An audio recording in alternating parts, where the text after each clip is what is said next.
Running a little three-man weave tonight on the Drive and Dish NBA podcast. You usually know if I'm starting the show, that means we got a guest. We have two guests tonight. We will intro them in a second. Of course, we have a jam-packed podcast. We're going to do our Eastern Conference preview. Just again, last episode was the West. We are going to go in-depth all across the board. Biggest storylines, is Boston going to repeat? How concerned are you about the Sixers injuries? Knicks big additions. Can the Magic surge? Will the Heat pull off some voodoo magic that they always do? We got a whole lot to talk about. But two guests. First, to my left, we have Chase Bunker. Bunker's Burning Hot Take, reporter at WOKV. You've heard him here on the podcast plenty of times. Chase, hello. Kev, how are you? Listen, man, NBA's back. You already know I'm in a great mood. I guess for now, at least, though, two of my star players aren't playing already. So Sixers basketball is really back, baby. Over on my right, Mr. Carlton Cabey. Follow him on Twitter at Carlton_KB. Of course, super Miami guy. You see the Miami hoodie on right now. I want to thank both of you for being like regional appropriate. I guess here I am, but not in the, any Sixers gear at all. Carlton's got the University of Miami hoodie on. Chase has the Magic jersey on. We'll see what's going on. Great start for your Hurricanes, though. I know it's been a little stressful down there, Carlton, but I mean, this is the most. I'll ask you. I guess this is the most fun Miami football season in how long? Yeah, since we were in middle school. We had a couple fun ones. 03, 04 was a fun season, but yeah, it's just they don't make anything easy. But at least I'll take the wins. I've had a lot of stressful losses. At least I'll take some stressful with wins at the end. Yeah. Danny Cannell had a great tweet, and it was the MVP for Miami right now is the ACC Command Center. Which is hilarious, coming from the very, very unbiased Florida State former quarterback Danny Cannell, right? Who would have thought he doesn't like the Hurricanes? He's so unbiased. Like he would love to see Miami win. He doesn't hate us at all. Something tells me he's also not a Florida Gator fan. I don't know, but just a theory. I don't know. I listen, he's trying to distract, I guess. That's what it all sounds like at the end of the day. Because I think Florida State, they just would like to already just scrub this season from the history books. They've reached levels of despair that, I mean, every time I think it keeps getting worse for Florida State or that it can't get worse, they keep finding a way. So, listen, Natty a few years ago, I guess a decade ago at this point, I guess it has been a little bit back with Jameis in 2013, but definitely not a great one to remember. Some news that they would like to forget about before we dive into the Eastern Conference. We do want to start warm-up jumpers a little bit with Kawhi Leonard, who was out indefinitely to start the season. This is this ongoing knee injury, of course, that has made him miss plenty of games over the years, especially in his Clippers tenure. Of course, kept him out of the Olympics this past summer. Now we're here, ironically, after I did my book report on the Clippers last episode, I'm kind of going in depth there and, what they might look like in the post-Paul George era. Now without Kawhi indefinitely, things have radically changed for this team. So Chase, I'll start with you. This is a loaded Western Conference. This was already a Clippers team that probably was on the fringe, fighting to get in. With a healthy Kawhi, I guess how far south do you think this can go? I mean, I feel like the Clippers should just automatically always plan for not having Kawhi, because I had to take a look. It's like, I forgot that. That's right. He's out indefinitely. So I had to take a look at his numbers right now. The last time he has played more than 70 games in the regular season was the 2016-2017 year. After that, he only played 9 games. This was back when he was also in San Antonio. Right. After that, 9 games, goes to Toronto. He plays 60, which was like the healthiest prior to this last season. And then it's 57, 52, missed all of 2021, 52, then 68, which was the most he's done in recent years.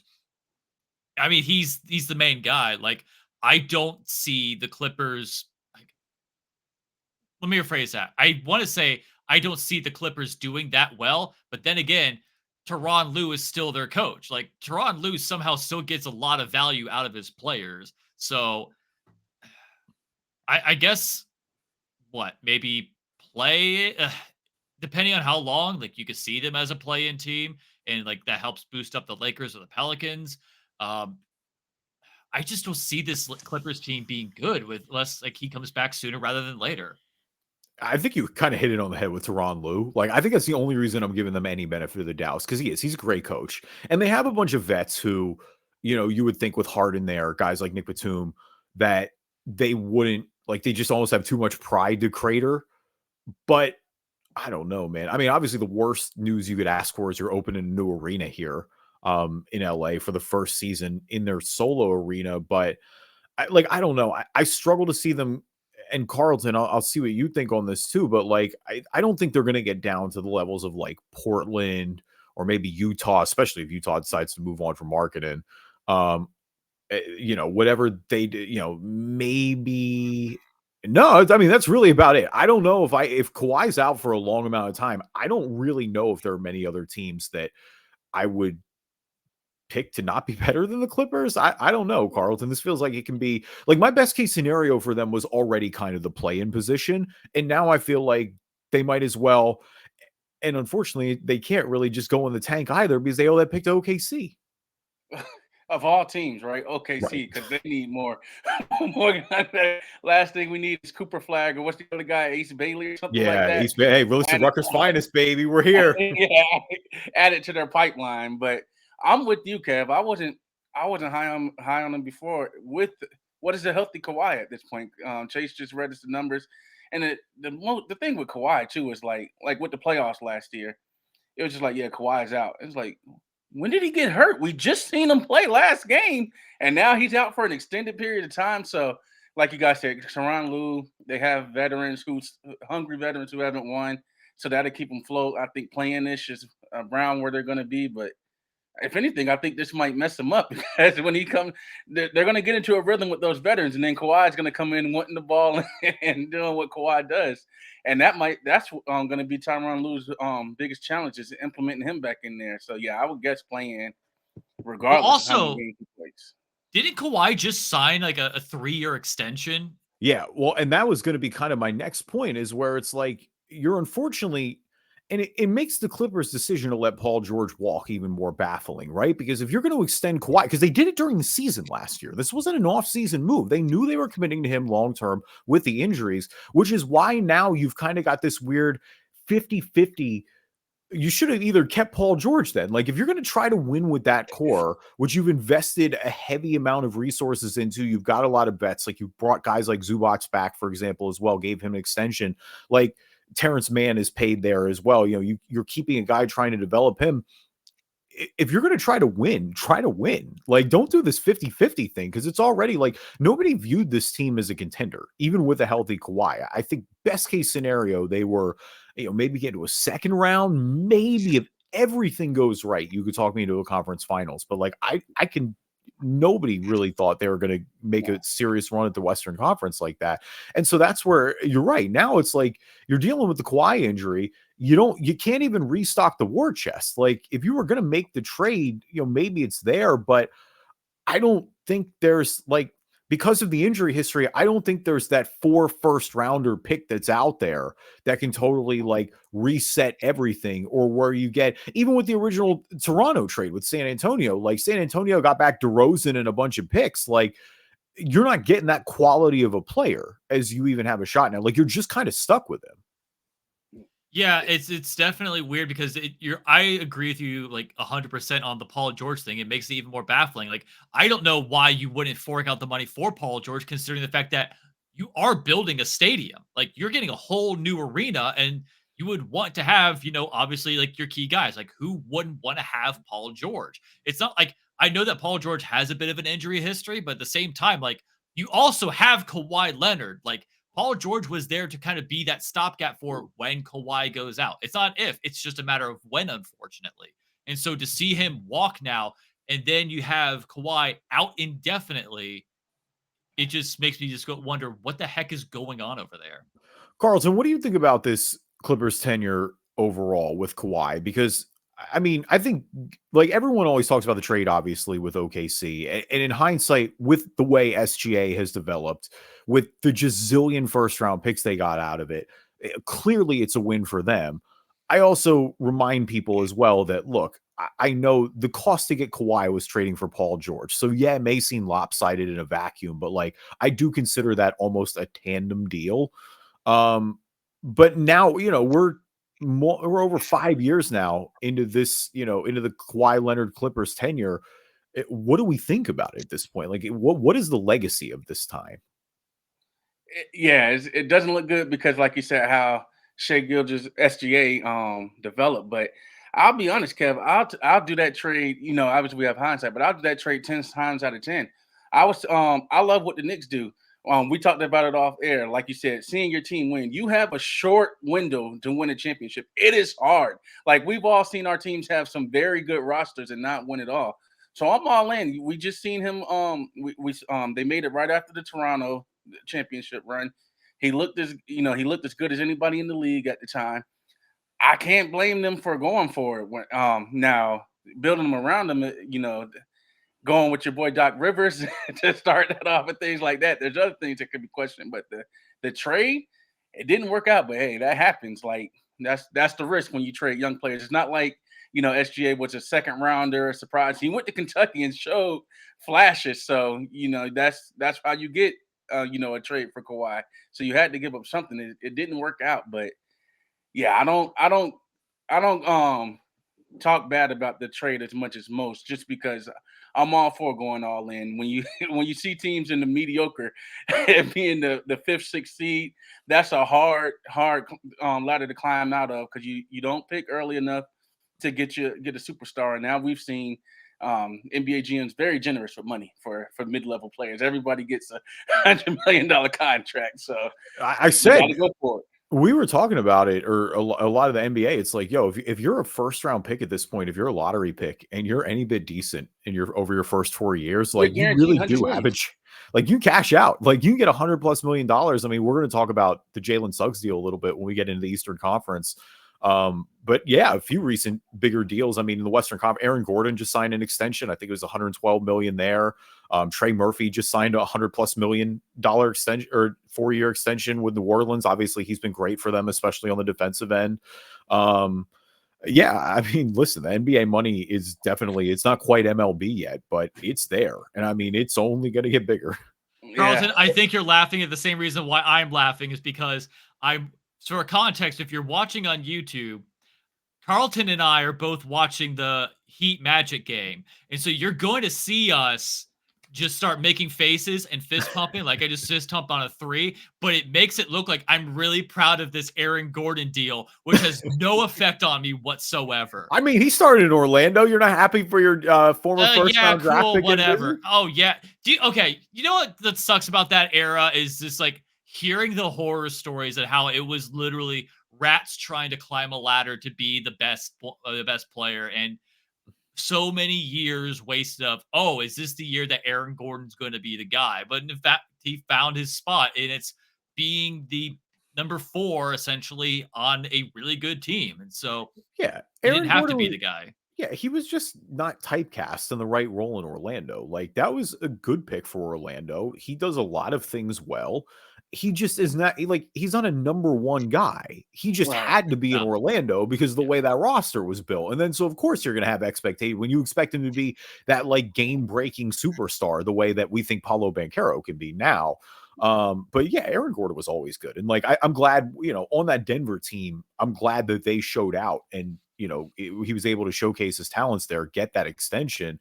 I'm glad for Denver's sake too, that they locked him up, because let me tell you, I don't know. Denver, I feel like they're slipping away from contending very fast. And, Carlton has been talking about going in with the window, and it's like they've lost now 3 or 4 major players from that championship run, most notably KCP now to Orlando, and they haven't really replaced them. And so that's it's like when you've got Jokic in his prime right now, you're trying to contend every year. And like, look, you're never going to call this window a failure. They won a championship, but it does feel like the way that they were the shoo-in to be in the Western Conference Finals, I don't know that I feel that way, or I can give Denver that benefit of the doubt anymore. I mean, it's understandable. I feel like with Denver, they had a lot of pieces, and then they lost them all. And they're thinking, well, we got Joker, we got Jamal Murray, and we're fine. when what made that run so impressive was their depth. And like, what's worse is like they didn't trade away their depth for players. And Carlton, you might, I don't know if you agree with me or not. What made that, like, they just let their depth walk. And I think that's what's hurting them. Well, I can understand why they let them walk. It's a mistake GMs make all the time. A lot of their picks I really like. They didn't go for the high ceiling, low floor type of picks. Christian Brown was a good pick. They had some early second round picks that were 4-year starters. Peyton Watson. Nobody else just developed. The Denver Nuggets were doing so good at developing homegrown talent to where I think they felt they could let everybody walk. And now it's like they're looking around. It's like, okay, is Peyton Watson going to take the next step? Like, who's going to take the next step? Where to the point where they have to bring my boy Russ Westbrook in to help come off the bench and spread him some good minutes. So I think they just bet on their young guys too early. Yeah, and I mean, because you're right, they did have a lot of development success with that early. The other guy too, just from a development perspective, is Michael Porter Jr. Like Michael Porter Jr., they paid him to be that true, not just number 3, but like arguably number 2 guy right there with Jamal Murray. Nobody's going to be better than Jokic, but I think he just has, like, he's given you flashes of that. But for the max contract that he has, I feel like you need a little more out of him if you're going to have that consistent window. Right. Yes. I made jokes last year. Not giving any gambling information out, but sports betting is legal in Florida. And taking the under on Michael Porter Jr. last year on assists was easy money. Easy money. I mean, you are not wrong. That man, he gets to his spot, he takes it. There is no doubt. I've seen some games where he got assists by mistake, and I tried to call Vegas later. He lost that ball. That wasn't a pass. He lost the ball. I do. Oh my god, that's why. Like for all the gamble, like all that stuff when the over unders, like any ridiculous play like that, it just that's a big reason why I just can't do it all the time. I know I get too into it. I didn't realize the low hanging Michael Porter Jr. betting joke I let out. No, it's just because like I want to also make a Jonte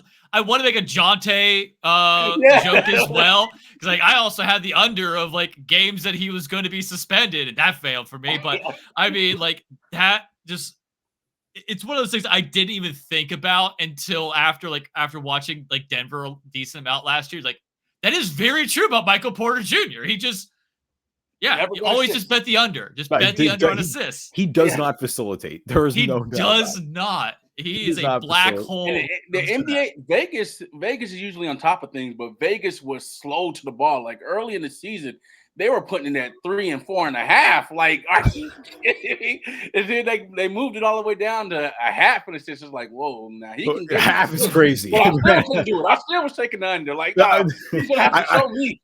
I respect the commitment. Half is crazy. I feel like you got to because you're right. Somebody you get an assist by accident. Like you lose the ball, you kick it out. Somebody makes a jumper fading away late in the shot clock. I don't know. You found a way. Hopefully we facilitate and find a way for you here on the Drive and Dish NBA podcast. Welcome everybody. My name is Kevin Rafuse. Co-host Justin Cousart is off. He'll be back for the season 11 preview or initial episode next week, intro episode. It's late, man. What do you want me to do? Chase Bunker is here. Follow him on Twitter at Chase Bunker, WOKV. Follow Carlton Cabey on Twitter at Carlton KB, like the letters K and B there. His last name is actually spelled differently, but that's not important here. Like we said, jam-packed episode, Eastern Conference preview. We're going to dive into largely the top 8 teams, because I think the consensus from us is that it's not really going to change too much. But we'll talk about some of the lottery teams as well. Talk about, I don't really know what the tank race has been dubbed this year for Cooper Flag, but like you said, the race to the bottom. What is it? Poop for Coop. Poop for Coop. Okay. I mean, hey, listen, it doesn't really get the C in the C the way I might like, but it works for sure. Leave us a review on iTunes, good or bad, or read them on the show. Anywhere you get your find your podcast, you can find us. Watch the show on YouTube. Just subscribe, search Drive and Dish NBA podcast, and you can see the video form of all of our episodes there as well. And now a word from our sponsors. All right, so Eastern Conference. I think the one thing we all have in common, this podcast is a Sixers fan, a Magic fan, and a Heat fan.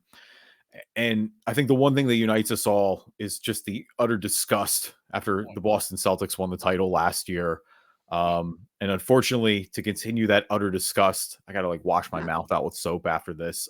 They are basically running back the entire roster and probably by most indicators start the season as the favorite to win the Eastern Conference. A number of people have them repeating. It's hard to argue with that logic. Of course, it's been now 7 years since somebody in the NBA repeated. You got to go back to the KD Warriors for that, which is kind of crazy to think about.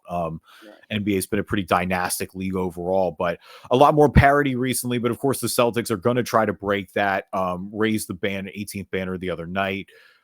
Again, no real major losses here. Al Horford is coming back, has not retired at this point. You got Derek White locked up. You got Porzingis locked up. You got Drew Holiday locked in. Are we worried? Like, where are we at with this team? Is there a weakness? I don't know. Who do you think maybe gives them the best matchup? But this feels like they have to be the clear favorites. Carlton, I'll start with you. Like, they're number one until it's proven otherwise, right? Yeah, they've absolutely got to be. And you naming those names, like I hear you saying, not only are they locked up, everybody gets $100 million contracts. And it's like, are we having salary cap or not? Like, where did the Knicks and Celtics get all this money from this offseason? But yeah, like, of course, like you said, none of us on here are have very much love for the Celtics.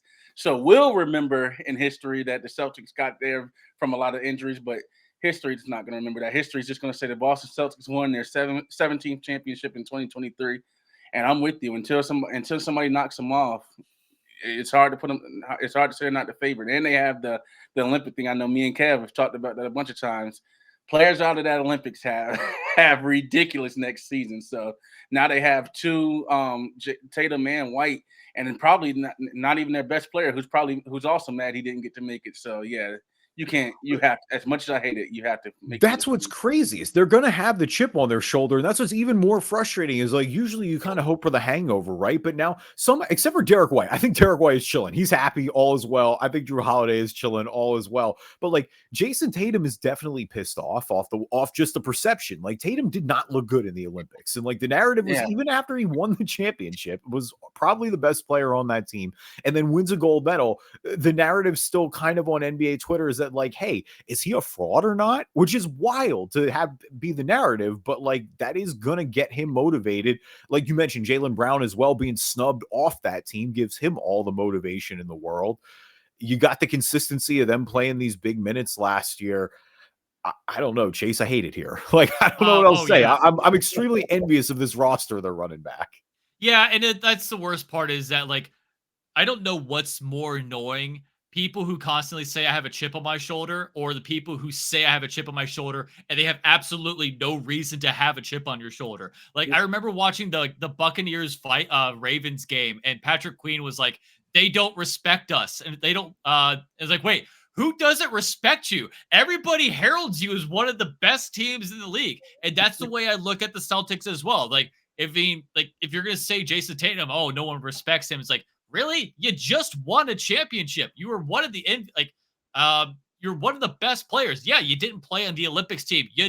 With LeBron, Steph Curry, and all these people, like that's just a bad job by Steve Kerr. Like that's not a you thing. That's just him being a bad coach thing. But I held on to the theory and like I held on to the take, and I'll say it again this year. I think yes, you're right, Carlton. The Celtics benefited a lot from injuries from the opposite teams. I think Orlando would have given them a run for their money if they actually beat the Cavaliers. I wouldn't say they would beat them, but man, they would have made it close because after that, nobody even touched them. Like my main criticism going into the finals was they don't have depth. They don't have depth. Well, who the hell needs depth when you just have all that firepower, honestly? Like, they somehow makes things work. Like, I still don't know if Joe Mazzulla is a good coach. He obviously just doesn't care about life because he's just saying, like, I mean, we're gonna die soon. Like, I love nihilistic Joe. I don't know what he's on, but I kind of love it a little bit. It's insane. It is unhinged, every one of these quotes.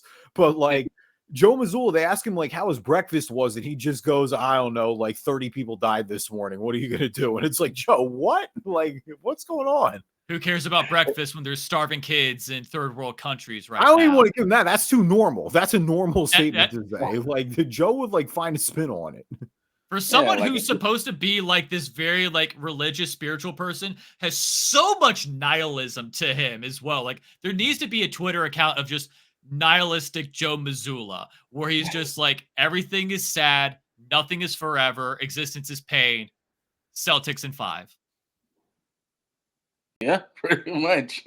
And when he said that, person, I was like, does he know something I don't? Like, I was there about to pay my electric bill, and I'm like, are we about? Do I need to save this money and go see Kev in Philly? Like, this is flight ticket money right here. Like, what is he Nicolas Cage in the movie Knowing? Like, what's happening here? I mean, he loves the town. How many times has he brought up the town in all those interviews? Like, maybe he knows some like heist going on. I don't know what it is, but yeah, the Mazzulla quotes where they came back with a vengeance early. Like he was in mid-season form right in training camp.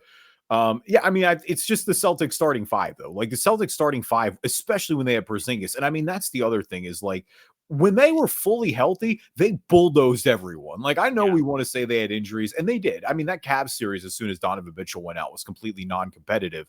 The counterpoint to that is I don't think it was going to be competitive anyway. Like, and if Boston had Porzingis, like the net rating that starting 5 was running out, at that point, you just basically need 1 or 2 guys to be good off the bench. And that's where, you know, you get a guy like Peyton Pritchard going, he can knock down a couple of threes, and you're just like, you have it. You have different, and they just have different ways to beat you too. Porzingis gave them such an added element with a guy who can control the post like that. I mean, that would be the one flaw. If there's a flaw, is that it's like, look, Porzingis has been hurt a lot. Like even in the playoffs last year, again, pulled it together when it mattered, but there's a notable injury history with him. And I do think they are vulnerable a little bit if he's out, but if fully complete, I don't know. I still think they're the best team by far. Probably in the NBA. I mean, but you said it the best though. Like even like they have multiple ways to beat you. Like even if Porzingis goes out, Porzingis could go out tomorrow and just not play for the rest of the season. That's still a really good, solid team. The key one here was, and I'm mad at them, was Milwaukee trading away Drew Holiday to Portland and then Portland waiving him, because that was the key piece. Like he's good. Like Drew Holiday is going to go to the Hall of Fame as just being the ultimate key piece for anything. It's like, crazy too. And I don't want to give Carlton PTSD because Carlton is over here shaking his head, and rightfully, because obviously like Joe Cronin is the architect of all that. And I could have just traded Dame to Miami and we could have been free from this like nonsense. We would have got that's a different nonsense. That's a different nonsense we're not ready for. Gets to where he wants, except for Dame Lillard. First time I ever seen an NBA superstar not go to his destination. It was crazy too, because Portland was trying to facilitate that as well. Like that's the thing is like you had an active participant with Portland. Like you have to do right by your franchise great when you're somebody like Dame Lillard. And yeah, like and you know what we say all the time too is it's like I don't know. They'll never admit it, obviously.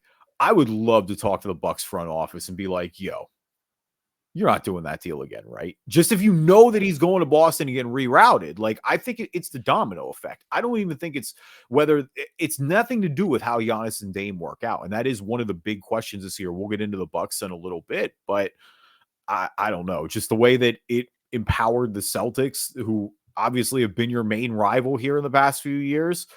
Yeah, you do wonder if they might have done that a little differently in the past. We now know why when we see those Shams bombs where it's like, yeah, they're working on a third team.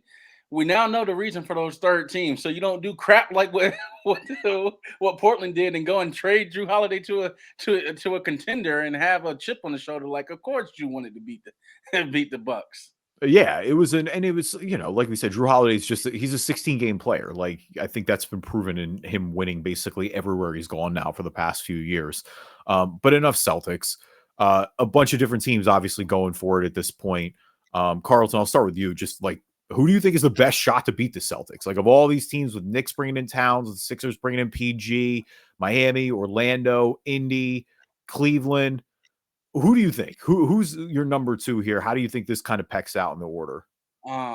Couple answers. Of course, biasly, Kev, you told me about playoff Jimmy before, Sam.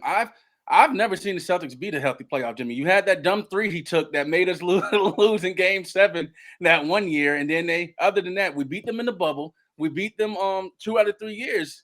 Jimmy Butler is a stupid 3 away from being 3-0 versus Celtics. So I got to see the Celtics. I have so little respect. It's easy to hate them, but I have so little respect for them because it's just like, no, y'all got to see us. Like, that's the one team playoff Jimmy hates it, other than the Sixers because y'all let him go. Those are 2 teams where you could get motivated Jimmy, which is one of the most dangerous players. Other than that, Jesus, I hate to say this, but the Knicks, and simply because like we talked about their depth and things like that. I think Tom Thibodeau is able to slow the game down enough in the playoffs to where the firepower when they can match firepower, and then all you need is, like you said, a Porzingis injury to go out. Now you have Karl-Anthony Towns, which I'm not sure how I like that fit, but now you have him to stretch the floor and go inside if he remembers he's 7 foot. I hate to say it, but I probably got to go with the Knicks for the second seed, which would be an awful Eastern Conference Finals. The Knicks versus Celtics. I might just tune out of it and start focusing on hockey. Where are you at with the Heat right now? So obviously this is, Jimmy seems a little dissatisfied, but he's also like, look, this is Miami. Jimmy's been dissatisfied before, and you got to almost trust the front office a little bit to give them the surrounding pieces. You know what Bam is at this point. Tyler Hero, been a little disappointing recently, dealt with injuries on his own as well. But like, look, the way we talked about Ty Lue and warm-up jumpers, Eric Spoelstra is that times 20. Like, you're always going to give him the benefit of the doubt, getting the best out of these guys. Finding a Jaquez Jr. last year who comes in and makes an instant impact as a rookie.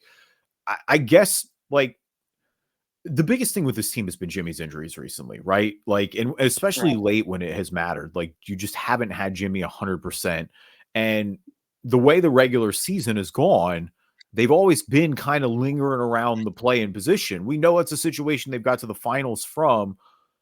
I guess you think that's sustainable? Are you worried about that? Would you like to see them make more of a push in the regular season?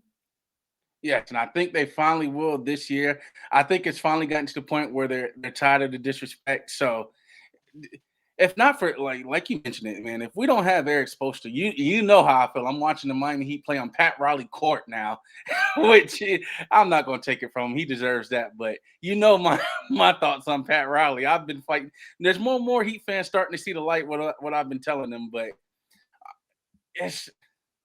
they have too many pieces that's similar. Like you said, Tyler, and it goes to what we said with giving out generous contracts. I hate when sports teams, and every sport does it, but I'm okay. I would have rather us just risk losing Tyler Hero. Like, don't give him a max contract. I keep waiting for the team to say, okay, if another team's going to give you a max contract, then they just can have you and just move on. Because I like Bam is shooting threes now. He's our wild card. We got a couple. You mentioned Jaquez. If Nikola Jovic can be who we think he's going to be, which is a poor man's Porzingis for us, but if he can develop, if it's one thing Spo can do, he can get talent out of people. And the thing I'm finally happy we're doing, we kept making them make miracles out of undrafted people. Well, now you're giving them the Jaquez's and the Jovic, you're giving them talent. So I'm interested to see what we're doing. We've never had a dynamic point guard since Tim Hardaway. No disrespect to Goran Dragic, but I'm interested to see what we do with Terry Rozier. So it's just like, it's hard to count Spo out. And then you have, I think the Eagles, I think the Sixers saved us by bringing in Paul George, because I'm pretty sure Jimmy Butler was going to Philly next year.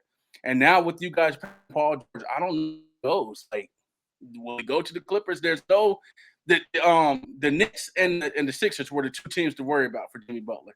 And after the Bridges, and I think that's the reason why you're hearing Jimmy's tune trying to change, because it's like, you guys have Paul George, the Knicks have Mikal Bridges. Like, yeah, where you gonna go, Jimmy? You gonna go to a rebuilding team? Yeah, how would that work out for you? No, there's one splash out there that I still think makes sense for Jimmy Butler, and that's Golden State. If Golden State takes a swing and gives up somebody young, like one of the, like whether it's Pods, whether it's Kuminga, yeah. And I mean, I think to me, you get Steph, you get Jimmy. I mean, that's the best running mate that Steph's had probably since KD. No disrespect to 2019 Clay, but like disrespecting Game 6 Clay. Yeah, that is tough a little bit in in 22, it's a little tough, but Yeah, but I you're do right. think I agree with you though. I think Jimmy would fit really well there. I think for Golden State, because I think they're already going to be feisty this year. I don't think they're going to be great, but I don't think they're going to fall off the cliff either. Like I think they did a decent enough job at restocking their lineup this year, getting D'Anthony Melton, getting Buddy Hield, guys like that. But I think that would be very interesting. It would be the most Sixers thing of all time to let Jimmy walk in 2019 and then bring him back 5 years later when he has like almost 40 and is dealing with more injury risk. But I don't know. Like you're right with Bam. Bam is definitely the wild card. Like I'm still a pretty big Bam guy. If he starts knocking down the three consistently, that would be wild. Just because that was such like a non-factor when he came into the league. For him to develop that, I know that's the way the game is going, but still, I want to get back to the Knicks, but before we get too deep into that, Chase, I'll ask you the same question that we started with. Like, who do you think here is probably the next shot to knock off Boston? Sorry, I'm looking up right now who the Heat got undrafted this year, and I'm waiting to see like, who's gonna be the next threat that I need to worry about. Kashad Johnson, he's probably going to be the next guy that. Him and Pele Larson, the second round pick. They look like Heat guys. They look like Heat. I mean, a name the like culture Kashad strikes again. I'm pretty sure Kashad Johnson signed with the Heat because the fact that he sounds like a Heat player. Like if I was just to say a name, like, hey, name a Heat player, I would just make up like Kashad Johnson. Oh yeah, you're right. Like we could go to ChatGPT right now and just say create a Heat player, and that's who it's gonna be. I don't know. Like that's the problem with the Celtics is that they're almost like I don't want to say like a Hydra, like where we chop off one head, two more grow, but like there's just too many heads on this monster. It's like you have to have Tatum go out, you have to have Brown go out, and then it's like okay, now there's some vulnerabilities here. Like you need a lot of high defensive teams. Like I'm gonna give New York the benefit of the doubt because they literally just brought Cat in like not even a month ago, and so he's still getting used to things. And so yeah, they got blown out, but at the same time, like he just doesn't know the system. Or granted, he's on a team with Tom Thibodeau, so he's probably gonna get injured just a little bit after the All-Star game. It's I can only think of maybe like a good defensive teams like Orlando or Milwaukee, maybe if they decide to be good. A healthy Philly could be really interesting. Those are my kind of non-biased ones, but like there's so many ifs. Like you have to again rely on a New York team to be healthy. You have to again rely on a Philly team to be healthy, and those are just too unreliable. It's like you can't beat this team. This team just beats themselves. I don't know if I have the aura of invincibility that you do. Like they don't feel like the KD Warriors to me, where you just went into the season and was like, all right, let's talk ourselves into second place right now. Like, what else are we doing here? But I mean, I agree with the overall sentiment in the sense that they are the team to beat and they are, to me, the favorite to repeat. So I'm not trying to downplay any of that. I do think there are windows open. I'm way more concerned health-wise with the Sixers than I am with the Knicks. Knicks, I'm more fit concerned, honestly. Like, I think Carlton's point about Karl Anthony Towns, like, look, I loved and I've defended them taking the swing. I think this was a great move for the Knicks. Like, the potential is sky high. You do kind of need to get a traditional center to play next to him, though. I know they're going to get Mitchell Robinson back at some point, but like Mitchell Robinson, you want to talk about a guy with an injury history. It feels like it's been every year. He's had a major one at this point. I wouldn't be surprised to see them make a move there. Obviously, they're going to really try to swarm your perimeter defensively wise with Mikal Bridges, with bringing OG and Anunoby back as well. Like they're going all in. I respect that. Like, and I think Towns kind of only needs to be the 2 or the 3 consistently, right? Like I feel like this team's operating off the belief that Jalen Brunson is going to be the number 1. Brunson is your guy to close out games. It's the defensive side you got to watch. And I mean, even again, 1 game sample size, but that Boston New York matchup to open the season, like they were hunting Towns on every matchup. It felt like early on. He struggled in the past in Tibbs systems in Minnesota. I still am. I'm not trying to be negative on this. Like this is literally the first meaningful game they play together against the defending champs. Like this roster is going to take time to change as well. I don't know what happened to Mikal Bridges' jump shot. I think that's something to monitor. I don't know where that hitch came from. I mean, I feel like it gives me Markelle Fultz flashbacks. Either way, I do think this Knicks team is going to be right there.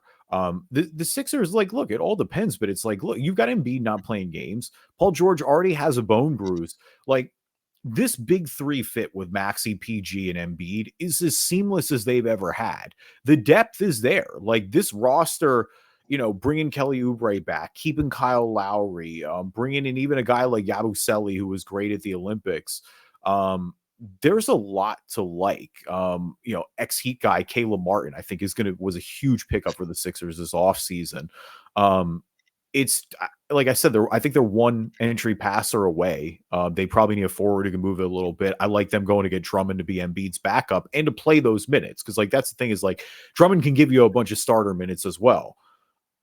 But when seeding matters, like these matchups matter. They were in the play-in last year, and they beat Miami, but they gave themselves a difficult matchup round one playing the Knicks. Every one of these teams is going for it. And I think that's kind of where the problem is, like you're playing with fire, the Sixers a little bit. You have to find a way to get Embiid healthy at the end of the regular season and into the playoffs. Like everyone belly aching about the back-to-backs are going to be the same people who tell me that he's never healthy come playoff time. It's like, no, listen, like we know what Joel is age-wise at this point. We know the fragility and the number of injuries that he's dealt with. You just kind of have to. Like it's just the nature of the beast. But you're right. Like this team is an Embiid or a Paul George injury away from this going really south again. And then you're looking at it and you're going, hey, we've lost another year of Embiid's prime and we're no closer to winning a championship. And so that's what unnerves everybody. We're here on opening night for the Sixers and Embiid and Paul George aren't playing. Like that's already, it's not what you want to see. And here's the thing about Embiid. Like, I know you're talking about the back-to-backs. Like right now, the Sixers season has 13 back-to-backs. Now, this is last season. There is a different team. You got rid of Tobias Harris, which was probably the biggest thing for the Sixers. Before the Embiid's big injury in January, you were 29-17. When he came back in April, you were 40-35. You only won 11 games during that time. And so it's like, yes, you saw the emergence of Tyrese Maxey. However, what you also saw was that team still struggled to win games, and to a point where, like, in a 3-month span, you only won 11. And again, you were in the play-in game. And so that's the hard part is this team has to be good without Embiid. And you bring in Paul George to kind of be, once again, that stopgap. And now he's out. And at this point, it's like, we can make the argument. Sixers could be a 2. They also could be an 8 play-in. Yeah, I mean, if Embiid or Paul George is out for a significant amount of time, I don't, you hope it doesn't go that far south, but the possibility is always there. I think they have more depth than they did last year, so hopefully that'll help. Tyrese's emergence is obviously the other huge part of this too. Like I think Tyrese Maxey is going to be a star for years to come. I think he's only going to get better this year. But you're right. Like the ceiling is extremely limited. With it turns out having your MVP in the lineup is extremely important come playoff time. I need the Sixers to do 2 things. One, I need Embiid, which is going to be impossible, but I need him to just ignore the noise. Like he played last year when we talked about him not playing versus Jokic. He played and got hurt. Like he has to block that out. I'm glad he said he wasn't playing in back-to-backs because it's getting to the point where if you're not worried, he has his MVP now. If you're not worried about all NBA teams and things like that, he has money. I don't want to count on huge money, but like be healthy for the playoffs. And I need Tyrese Maxey, at least for the regular season, to be the number 1 player, even when fully healthy. Like you say, he's going to be a star. You ride your young guy. This is a guard lead. He has the speed. He can buy him. You mentioned Caleb Martin.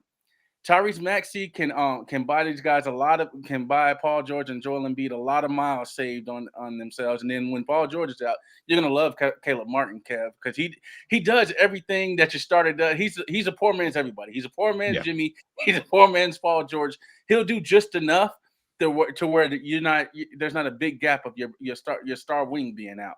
So you'll love that pickup. Yeah, if the Sixers need to ride Tyrese Maxey in the regular season till the wheels fall off, and then in the playoffs you got Paul George, who's been in multiple playoff series. You got Embiid that's when you say, okay, and it's going to be on the coaches to be like, okay, now we can put this thing together. But I would love to see heavy. And that's we mentioned the Celtics. I didn't mention the Sixers, but yeah, that's the recipe. Having a healthy Paul George and Embiid. I mean, Paul George takes up one of the wings, but this is easy to say because nobody does. But nobody can stop. Nobody in the Celtics can stop Embiid. All he's going to do is get Porzingis in foul trouble.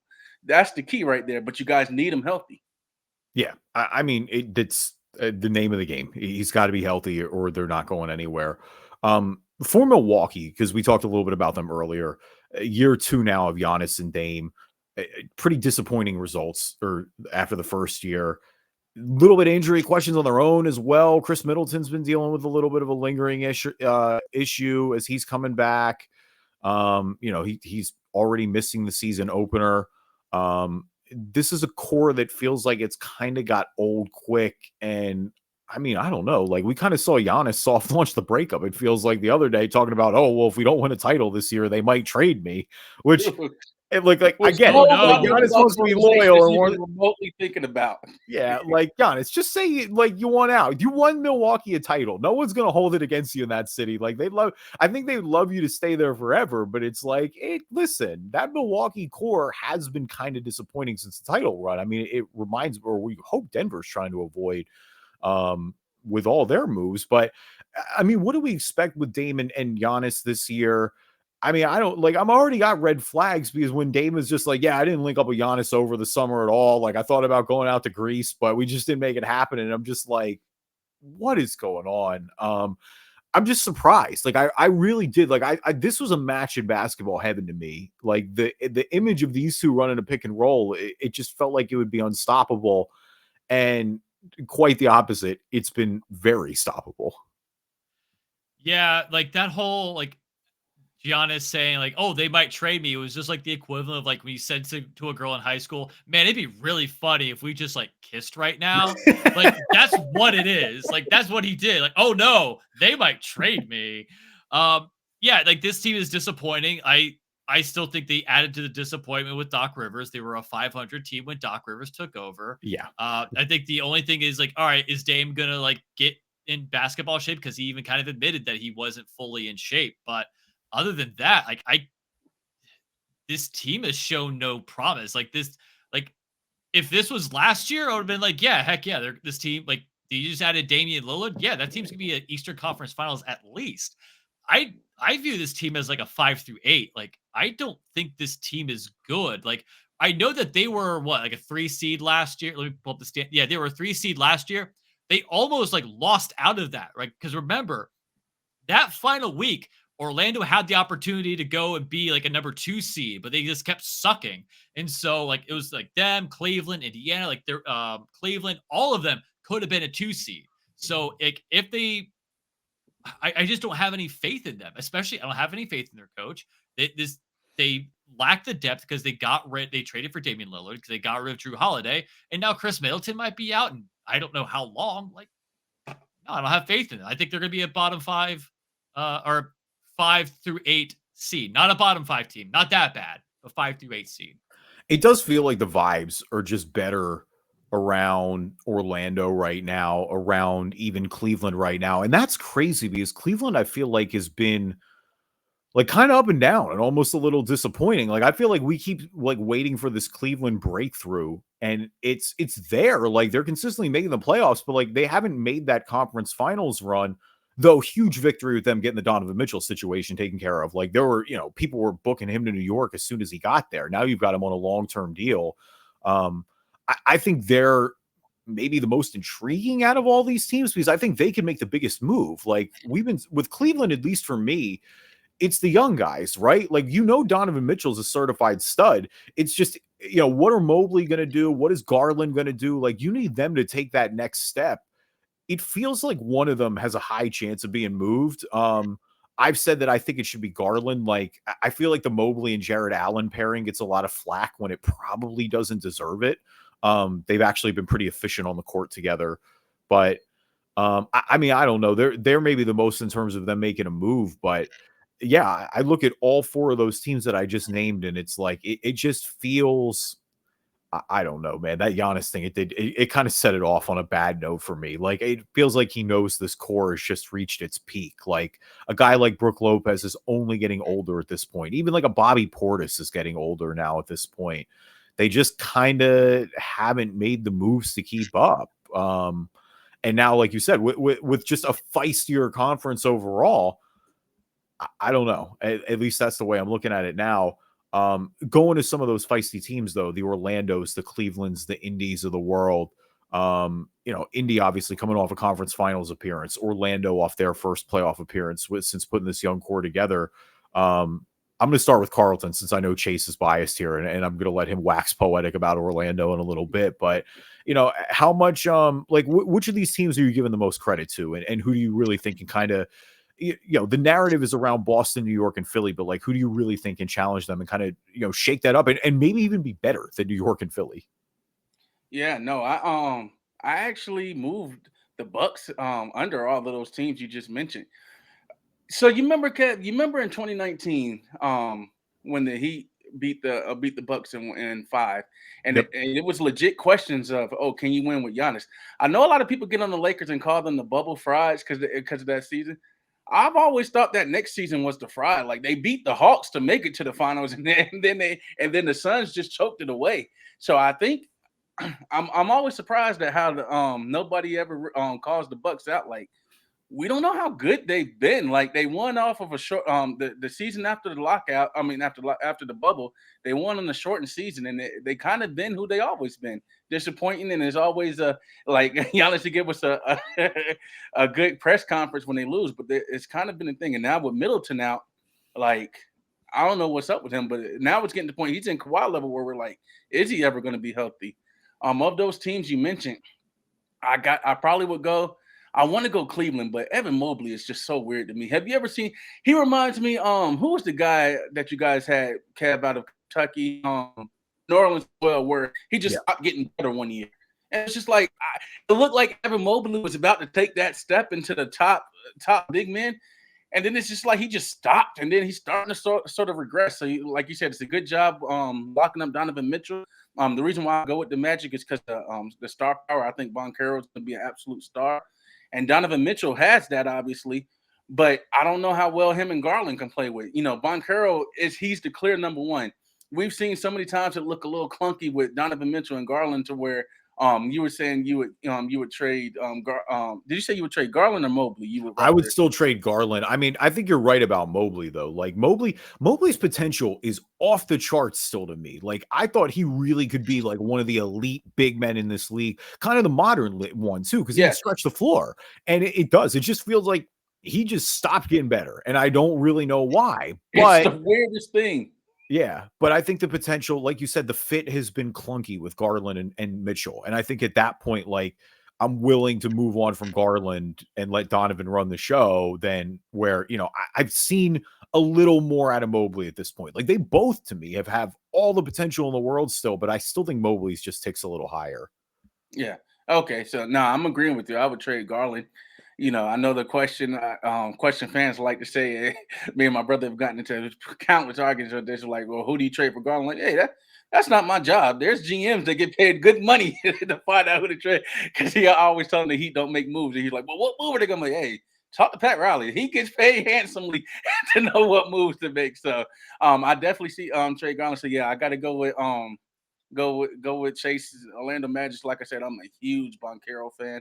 I want to tell them they're doing a good job developing Banchero for the Heat in the future, because I'll definitely take them off your hands once this contract comes up. And the biggest surprise to me is, like, everybody knows their role. Franz Wagner is who he is. He's going to be consistent. He's going to kill it. Jalen Suggs is who surprised me, because Jalen Suggs' rookie year, I thought he was on the Chris Dunn route. I was like, yo, this guy isn't an NBA point guard. And not only has he developed, but he has become a legit, like, I'm not sure how many two-way guard. He's Drew Holiday. He's young Drew Holiday. Like, I can't believe how good defensively he's gotten. And my biggest beef with the Magic every year when we lived in Orlando, it's like they had always drafted similar players. Like you said, like we mentioned earlier, they had Aaron Gordon, then you drafted Jonathan Isaac, then you drafted Obama, and you got all these, and then you have Alfred Payton. It's like, well, who's gonna score? Who's gonna shoot? Like you have all these athletes. Like no, they had the most athletic team that the NBA has ever seen, but they didn't fit. They're finally starting to build the team correctly to where they have Jet Howard, they have the young guys, and they have, like I said, the star.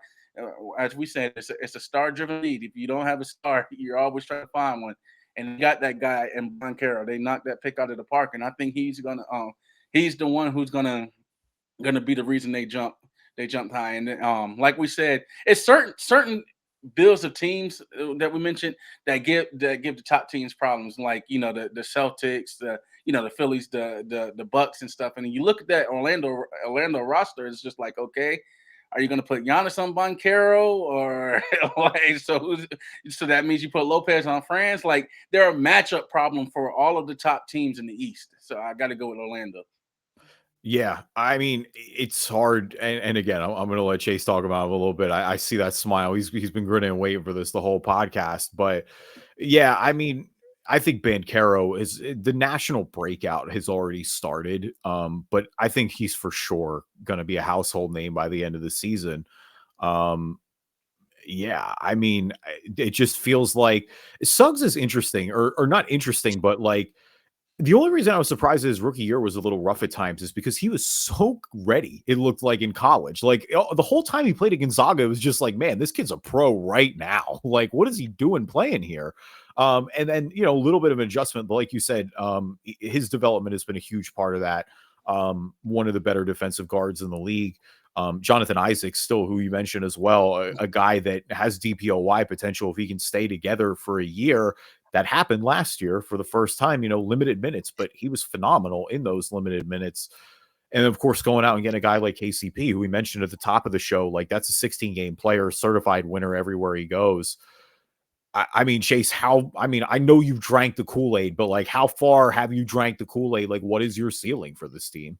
Oh, I'm getting another pitcher. Like, that's how much I've been like, so I've said on this show before, I said it last year that in the beginning of the season last year, the Magic were going to be a playoff team. And then in 5 years, they're going to be a finals team. And I look at them this year with them re-signing Franz Wagner, Jalen Suggs, which, by the way, like took a significant leap from year 2 to year 3.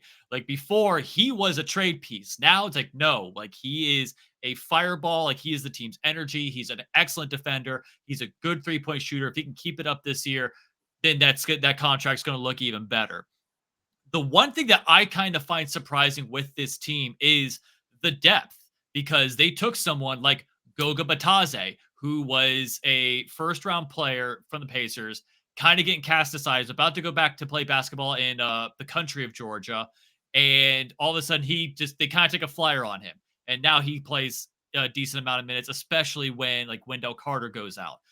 You have Mo Wagner, Franz's brother. It was like a leader off the bench. Same with Cole Anthony. Like these players know their role. This isn't everybody's trying to be the best, and so they're tearing down everybody else in the process. Like this isn't like I mentioned earlier, the rats up the ladder. This is everybody knows their role and everybody knows what to do with it. They don't try to do too much, and that's how they win games. That's how they've been one of the best defensive teams like in the league last year. Like you can fake offense, you can't fake defense. They make even the best teams struggle, and I think that was the key thing. You're going to see the evolution of Paolo Banchero again this year, making the third-year leap. If Franz can fix his shooting, because he wasn't that great last year, like his shooting took a dip, if he can get that back up, I legitimately think this team can be a 2 or 3 seed, and I think you could see them like make it to an Eastern Conference final. Like they'll sneak their way into an Eastern Conference final. I won't say they'll win it, but I think that if they made it to an Eastern Conference, yeah, I could definitely see that coming. Yeah, I mean, obviously that to me would be their best case scenario. But the seeding I don't think is as far-fetched just because too, like, we mentioned with Boston, there's just less of that gelling factor. There's less of that with Orlando too. Like, this is a core that's all played together. There are no big addition. Your big addition is KCP, who, oh, by the way, has seamlessly fit on any roster he's ever been a part of. So, like, I'm not really worried about that. If I have a bigger question with Orlando, it's kind of like, is Cole Anthony going to be that consistent scorer off the bench? We know what he means to that locker room. We know what he's brought, like that swagger, the culture. He kind of was the guy to really embrace that early on. But I do think that'll be one of the bigger questions for them. Getting Wendell Carter back on a really team-friendly deal, I thought was a good move for Orlando as well. I mean, look, they're good. They're not going to creep up on anybody this year. Or if they do, it's going to end by the first half of the season. Like, I think they kind of, I know a tough loss to Cleveland in the first round last year, especially because it felt like a winnable series at points, but like that did feel like one of those playoff series that was kind of like, get on notice. Like, that wasn't fake. That didn't feel fake. It felt like they're here for a while. And so that's going to be the question, but I think it'll be a productive season for Orlando. We mentioned all the top dogs really, and I'm not going to get into all. I feel like we were being disrespectful to the Eastern Conference runner-ups last year. Yeah, I mean, a little bit. I mean, and that's the thing with Indy, and maybe the reason I'm backing off Indy a little bit is just because, like, Justin and I have hit a decent amount of Indy the past 2 episodes. I feel like because I did hit a point in this offseason where I was like, man, they made the conference finals last year. We're just like not even talking. And the thing is, that roster is good. It's not like, if Halliburton continues to develop, you've got Siakam locked up, which was the big deal. Like, they've all kind of played together now. Like, they have a decent, crop of young guys there. I know, like, Matthew Gordon is a guy that I like a lot. He was one of my favorites in the draft. Yeah, definitely a good pick there. Miles Turner finally not in the trade rumors for once, like, and actually just, you're seeing him enjoy the stability. Give it time. Time. Yeah. I mean, listen, he's got value. So, like, that is the thing. Like, if they want to move on, he for sure has value after that run last year. But for everyone else, for these others, so for Chicago, the Atlanta's, Brooklyn, Toronto, Charlotte, Washington, Detroit, we're not going to get into all of them. I think more often than not, a bunch of those teams are really going in the tank, as they should be. Are there any of those squads that stand out that you're just like a little more intrigued to watch for the others? Like, for me, I guess it's the Bulls, but that's just because it's not out of enjoyment. It's out of, I want to see if they're going to finally trade Zach LaVine. And on a positive note, if I will say one nice thing, it was good to see Lonzo Ball back on the floor. Like, that's been 2 years coming. A guy who obviously a lot of potential, his just brutal luck with his knees. I mean, they were saying he was like learning how to walk again at one point. And so, to see him back playing NBA basketball was really heartwarming. Yeah, I think the Bulls are a team as well, just because I liked Lonzo coming out of college. I liked the Ball family. I one of the things I'll always be is a strong LeVar Ball defender, because I think he is just somebody who just really believes in his kids. And it's like, yeah, he's just a little bit flamboyant, but yeah, he's just a really good supportive dad, but that's neither here nor there. I think another team that I'm kind of curious about is just the Atlanta Hawks, in that I want to know, I don't think this team lasts, and I'm wondering who is going to be gone by the deadline, because I think it's going to be like, what's going to happen with Trae Young. I think that he's going to be gone at some point. Like, this team isn't sustainable. They need to start gutting that. I think you might see the same as well with Chicago. And then you also have to start wondering, like, hey, what's going to happen with LaMelo Ball? Now we're hearing some stuff that, like, hey, he might be traded, which, by the way, good. Charlotte is a cesspool that just likes to waste talent, i.e. Kemba Walker. So I think when I say I'm curious about those teams, it's who's going to leave by the deadline. Yeah, with Atlanta and Chicago, no doubt about it. I'm not. Charlotte's got Brandon Miller too. I'm intrigued to watch Brandon Miller develop. I'm not saying it's going to turn out well, because you're right, it hasn't traditionally for Charlotte, but at least you got some reason to watch. Yeah, I tend to agree though with Chicago and Atlanta. I mean, Trae Young is, like, when you look at the dominoes and the names that are going to be out there, guys that could really swing the market, like, Trae Young does feel like one of those guys. I know they moved on from DeJounte Murray, who's now in New Orleans. And so I think they're going to give Trae one last shot at this, at, like, really just running this core together. If it doesn't click, if we're at the halfway point, I think those Trae Young rumors heat up real quick. Is he going to be the next 4 first-rounders that we were talking about earlier? He might get 4 off the rep. I don't know that he should. That's the problem. Is and I wonder how many NBA teams realize that. But there will be someone that because he's an undeniably gifted offensive player. I think there are honestly they brought in Chris Paul, but I kind of want San Antonio to do it. San Antonio, put him next to Wemby. Wemby cleans up 3 different defensive guys anyway. So it's why not? I mean, it makes the most sense. Of all the teams, I would like to see Trae go to that team just because 1, out of the conference, and 2, I feel like that's the better fit. I can't see anybody. You're not going to get Cooper. No, the other one. I want to see if he's going to yell at me. Miami be a great fit too. I don't know how Carlton feels about that. Shut the hell up with that. I'll take Trae Young in a heartbeat, boy. I'm saying Miami makes a lot of sense. No, I need Trae. I need those Trae to Bam lobs. It just makes and they have the young talent to do it. You get a few of the Heat culture guys out there. It feels like Spo is the guy who I would trust to coach around Trae's deficiencies. Because it is it's a defense. It is a giant issue on defense that's not going to go away if you're Trae Young. Carlton, do you have any of those other teams that you're interested in really watching at all, or are they all just kind of in the tank race? Yeah, at this point, it's kind of you kind of just want to see the young guys. If any of the young guys promise, Cunningham was the number 1 pick. He's got to show us something. He's got to show us something.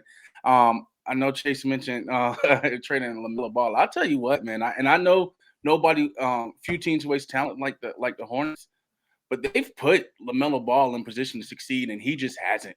Those Ball brothers, Kev remembers because me and Kev were working at the radio station together when that Heat team. And I was scouting Lonzo and De'Aaron Fox and Derek Smith, the guy who ended up going Smith Jr. Yeah, Dennis Smith. Yeah, Dennis Smith Jr.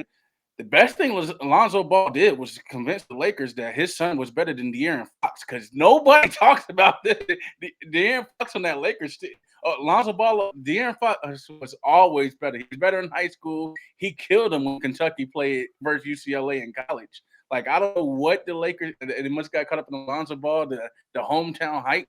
But the fact that they picked him over De'Aaron Fox is as big as picking Ingram over the guys, and just like the other picks they had. But yeah, I want to see Cade Cunningham show us why he was the number 1 pick. We started to see Jalen Green finally take the next step last year. I want to see him. And this Wizards team, they won't be good this year, but I like the way they were put together with the young players they have. The GM, obviously, I'm biased with Keyshawn George out of Miami, but they have Bilal Coulibaly, who we kept hearing about him because of Wemby, and it looks like this kid is legit. He's got some talent. You got Johnny Davis, you got Carlton Carrington, who just has an all-star name. He's all-star off the first name alone. Yep, Carlton Carrington. So it's I just want to see some of these young guys. Who's next? Oh, and I do think LaMelo may get traded this year. I think what's got me off of LaMelo is we've seen John Morant. If you switch LaMelo and John Morant's teams, the Hornets are a top 4 team in the East. We've seen what Memphis looks like with and without, and it is night and day. And I think if without those John Morant, if you put LaMelo Ball in his spots, I don't know how much better Memphis is. So yeah, I'm kind of off on the LaMelo Ball train. Yeah, and I mean, honestly, the other thing too that boiled down at the end of the day is it's been a huge injury risk. LaMelo has dealt with a lot early in his career, to the point where you want to give him the benefit of the doubt. He's still so young, but it's for sure valid at this point. We'll see how he fits with Brandon Miller. I don't know if they're quite ready to move him, but I don't think that's as far fetched as it would have sounded a year ago. Which is crazy because he's got an all-star appearance there. This is a guy who's billed as the future of the franchise. It's a big prove it year for him for sure as well. I have no doubt about that. Thank you everybody for listening to this episode of the Drive and Dish NBA podcast. Appreciate you guys as always. Follow Chase Bunker on Twitter, Chase Bunker WOKV. big grin on his face. I assume that means the Magic are doing well tonight in this Miami. 89-64 right now. I'm about to fire up the trade machine. Tyler Hero, I need him off my team, man. Pat Riley washed, man. Getting washed off Pat Riley court. I can already hear him go, I want Jovic and Hero and Jaquez for Trae Young. Listen, the Sixers are losing. I don't know about Jaquez, but I don't believe in saving those young players. F them kids, man. Listen. I would do with the Knicks trade 10 out of 10 times, man. I have no time for those young players. I want to see championships, man. If you got a window, go for it. I mean, the way the NBA has broken the last few years, that's not something you'd normally say with this sport. But again, it feels like, a lot of one-time champions. Like it's not just been the same usual suspects in the finals every single time these past few years. So, we'll see if that's a trend, but I do think maybe you see NBA teams kind of be a little more NFL-ish, if you will, in that, when you got a window, take it. You may not be there the next year. He's Carlton Cabey. Follow him on Twitter at Carlton Cabey. Justin will be back next week. Thank you, everybody, for listening to this episode of the Drive and Dish NBA podcast. We appreciate you guys as always. Again, find the show wherever you get your podcasts. And you can watch the video version of the show. Just search the Drive and Dish NBA podcast on YouTube.